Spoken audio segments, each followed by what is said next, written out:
할렐루야. 6월 17일 토요일 아침 묵상 시간입니다. 오늘 로마서 말씀을 통하여서 우리를 향하신 하나님의 음성을 듣고 믿음이 자라는 귀한 시간 되길 주님의 이름으로 축복합니다. 함께 보신 말씀은 로마서 10장 14절에서 21절 말씀입니다. 그런즉 그들이 믿지 아니하는 이를 어찌 부르리요? 듣지도 못한 이를 어찌 믿으리요? 전파하는 자가 없이 어찌 들으리요? 보내심을 받지 아니하였으면 어찌 전파하리요? 기록된 바 아름답도다 좋은 소식을 전하는 자들의 발이여 함과 같으니라. 그러나 그들이 다 복음을 순종하지 아니하였도다. 이사야가 이르되 주여 우리가 전하는 것을 누가 믿었나이까 하였으니 그러므로 믿음은 들음에서 나며 들음은 그리스도의 말씀으로 말미암았느니라. 그러나 내가 말하노니 그들이 듣지 아니하였느냐? 그렇지 아니하니 그 소리가 온 땅에 퍼졌고 그 말씀이 땅 끝까지 이르렀도다 하였느니라. 그러나 내가 말하노니 이스라엘이 알지 못하였느냐? 먼저 모세가 이르되 내가 백성 아닌 자로서 너희를 시기하게 하며 미련한 백성으로서 너희를 노엽게 하리라 하였고, 이사야는 매우 담대하여 내가 나를 찾지 아니한 자들에게 찾은 바 되고 내게 묻지 아니한 자들에게 나타났노라 말하였고, 이스라엘에 대하여 이르되 순종하지 아니하고 거슬러 말하는 백성에게 내가 종일 내 손을 벌렸노라 하였느니라. 아멘. 어제 아침 묵상 본문 마지막 절에 이렇게 나옵니다. 누구든지 주의 이름을 부르는 자는 구원을 받으리라. 아멘. 그래서 오늘 말씀은 어제 말씀과 이어지는 내용입니다. 주의 이름을 부르는 자가 구원을 받는다 하셨는데 누가 주의 이름을 부를 수 있겠습니까? 본문 14절과 15절 말씀을 세 번역 성경으로 읽어보겠습니다. 그런데 사람들은 자기들이 믿은 적이 없는 분을 어떻게 부를 수 있겠습니까? 또 들은 적이 없는 분을 어떻게 믿을 수 있겠습니까? 선포하는 사람이 없으면 어떻게 들을 수 있겠습니까? 보내심을 받지 않았는데 어떻게 선포할 수 있겠습니까? 성경에 기록된 바 기쁜 소식을 전하는 이들의 발걸음이 얼마나 아름다우냐 한 것과 같습니다. 여기서 말하는 것은 주의 이름을 부르는 자는 구원을 받으리라고 얘기를 했는데, 누가 주의 이름을 부를 수 있냐면 믿는 사람이 부를 수 있고, 믿게 되려면 들어야 하고, 들어보려면 전해준 이가 있어야 하고, 또 누군가에게 전하려면 보냄을 받아야 한다라고 얘기를 합니다. 이것이 바로 복음 증거의 5단계인데요. 그것을 역순으로 표현해서 이야기한 것입니다. 내가 주의 이름을 부를 수 있는 것은 그분을 믿기 때문이고, 믿을 수 있는 것은 그분에 대해서 들었기 때문이고, 들을 수 있는 이유는 누군가에게 전해주었기 때문이고, 누군가에게 전해주었다면 그 사람은 누구로부터 보냄을 받았기 때문이다. 세상은 갈수록 안 좋은 소식들로 가득해 가고 있습니다.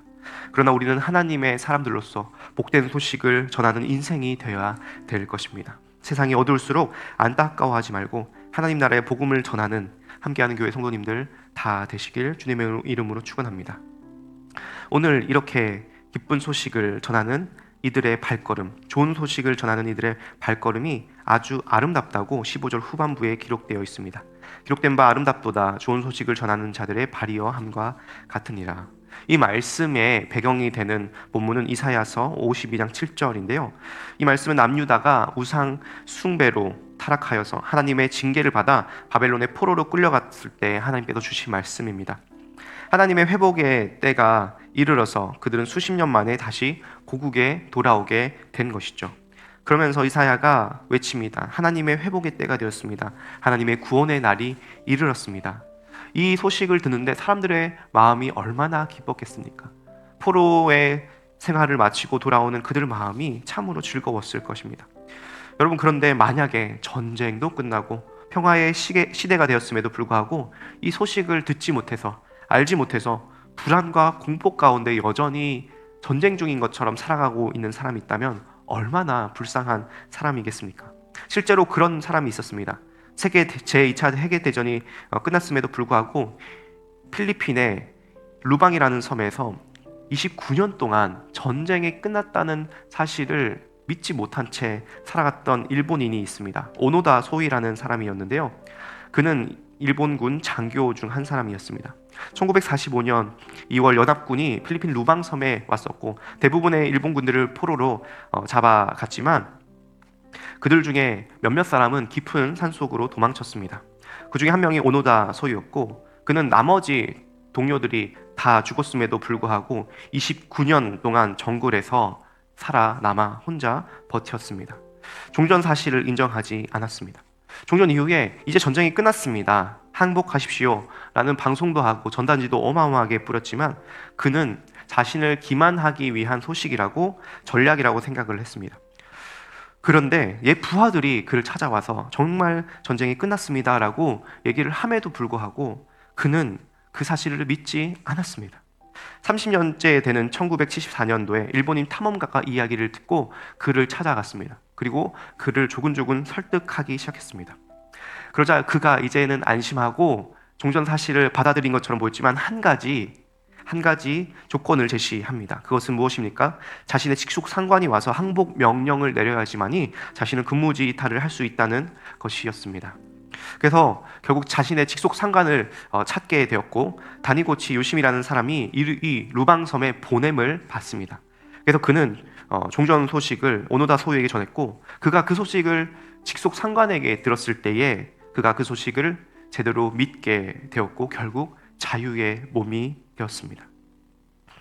여러분, 30년간 전쟁 가운데 살았던 오노다 소이처럼 이 세상에 수많은 사람들이 여전히 전쟁 같은 인생을 살아가고 있습니다.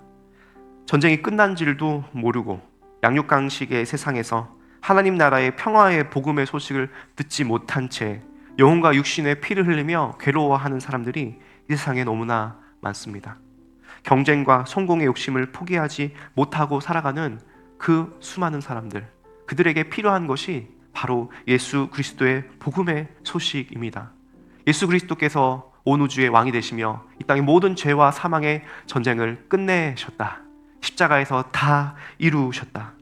그 소식을 듣는 자만이, 그 소식을 들고 보냄을 받고 전하는 사람을 통하여서 그 소식을 믿게 되는 사람만이 정말로 참된 평화와 기쁨을, 전쟁이 끝난 즐거움과 회복의 이야기를 듣고 누릴 수 있게 될 것입니다.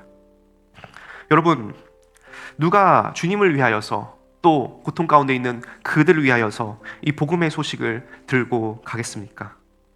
우리가 가야 될 줄 믿습니다. 우리에게 주님께서 주신 여러 사명지가 있습니다. 나를 보내신 곳이 있습니다. 그곳이 어디입니까? 우리의 가정이요, 우리의 직장과 학교요, 우리의 교회입니다. 하나님께서 나를 이 가족들에게 보내신 이유가 있습니다. 나를 직장 동료를 만날 수 있게 하신 이유가 있습니다. 나를 그 학교의 친구들에게 보내신 이유가 있습니다. 나를 함께하는 교회에 보내신 이유가 있습니다. 왜 나를 보내셨습니까? 성경은 이렇게 얘기합니다. 내가 이 좋은 소식을 전해야 될 사람들이 있기 때문입니다. 우리 교회를 통하여서 수많은 사람들이 이 복음의 소식을 듣고 주님께 돌아오길 주님의 이름으로 기도하며 기대합니다. 여러분, 그런데 우리가 보냄을 받아서 전했는데 그럼에도 듣지 아니한다면 어떻게 할까요? 이 로마서는 사도 바울이 기록했습니다. 그는 혈통적으로 유대인이었고 이스라엘 사람이었습니다. 그는 자신이 메시아를 기다리면서 예수님을 구주로 믿지 않았던 사람입니다. 그래서 예수님을 다메섹 도상에서 만나고 회심하고 뒤집어지는데 수많은 시간이 걸렸습니다. 그럼에도 불구하고 예수님을 만나고 나자 자신이 바랬던 메시아가 예수님을 알게 되었고 예수님을 정말로 온전히 믿고 전하는 사람으로 완전히 뒤바뀌게 되었습니다. 그런데 그랬던 그에게 여전히 가슴을 아프게 하고 힘들게 하는 사실이 있었는데, 자신의 옛날 모습처럼 이스라엘 백성들이, 이스라엘 동족들이 예수님을 믿지 아니한다라는 사실이었습니다. 이 사실을 어떻게 해야 될까 고민하고 쓴 것이 바로 로마서 9장에서 11장 말씀입니다. 유대인들의 구원의 문제를 다루는 것이죠. 예수를 믿지 못하는 그들에게 어떻게 예수님을 믿게 할 수 있을까? 그 방법을 오늘 말하고 있습니다. 믿지 않았던 유대인들의 상태를 16절에서 얘기하는데요. 그러나 그들이 다 복음을 순종하지 아니하였도다. 이사야가 이르되 주여 우리가 전한 것을 누가 믿었나이까 하였으니, 믿지 아니한 이스라엘 사람들을 보면서 그들에게 믿을 수 있는 방법을 제시합니다. 17절입니다. 그러므로 믿음은 들음에서 나며 들음은 그리스도의 말씀으로 말미암느니라. 아멘. 여러분 가운데 믿음이 필요하신 분 있습니까? 예수님을 믿고 싶고 또 내게 주신 믿음이 더욱더 자라나길 원하시는 분이 있으십니까? 오늘 말씀을 잘 기억하시길 바랍니다. 여러분, 믿음을 주는 것은 다름 아니라 믿음은 들음에서 나며 들음은 그리스도의 말씀으로 말미암느니라. 아멘. 여러분, 구원을 받는 것은 믿음으로 구원을 받습니다. 근데 보통 믿음으로 구원받는다 하는 것에 대해서 전제되는 것은 바로 하나님의 은혜입니다. 에베소서 2장 8절과 9절에 보면 우리는 하나님의 은혜로 또 믿음을 통하여서 하나님의 선물로 구원을 받는다라고 우리가 들어왔습니다. 하나님께서 내려주시는 은혜가 먼저인 것입니다. 그 은혜가 무엇입니까? 믿음으로 구원을 받는데 그 믿음은 하나님의 은혜로 받는다는데 그 은혜는 벌써 하나님께서 우리에게 주신 그리스도에 대한 말씀인 줄 믿으시길 소원합니다. 여러분, 주님의 말씀을 듣는 것이 은혜입니다. 믿음은 들음에서 나는데 그리스도의 말씀을 들을 때야만이 유일하게 우리가 하나님에 대한 믿음을 가질 수 있습니다. 여러분, TV 홈쇼핑을 보면 우리가 들을 때 믿음이 생기는 과정을 알게 됩니다. 귀가 얇지 않은 사람도 홈쇼핑에서 하는 광고 내용을 들으면 굉장히 설득력 있는 내용에 빨려 들어가게 됩니다. 그리고 그것을 구입하는 사람은 나름 그것에 대한, 그 광고에 대한, 또 그 제품에 대한 믿음이 생긴 사람들입니다. 여러분, 여기서 믿음의 작동 원리가 나타납니다. 들어야지 믿음이 생깁니다. 그런데 아무 얘기나 듣고 하나님에 대한 믿음이 생기는 것이 아닙니다. 오직 그리스도의 말씀을 들을 때야만이 하나님에 대한 말씀이 생깁니다.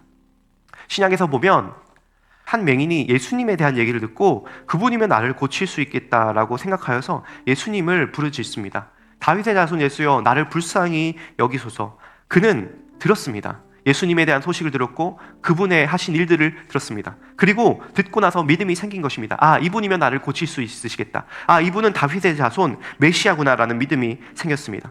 여러분, 오늘 우리가 아침 묵상 시간에 말씀을 들을 때에, 또한 주일날 설교를 들을 때에 그 설교를 통하여서 또 전해지는 하나님의 말씀을 통하여서 믿어지는 놀라운 은혜가 있길 소원합니다.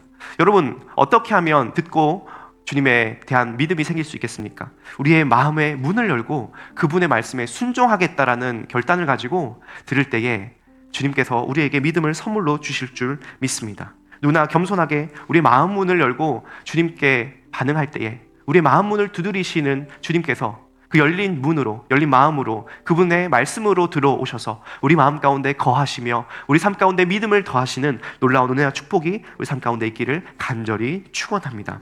살아계신 하나님, 참으로 감사합니다.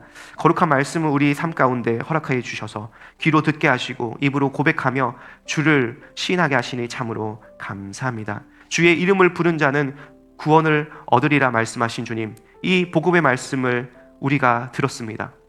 믿게 되었습니다.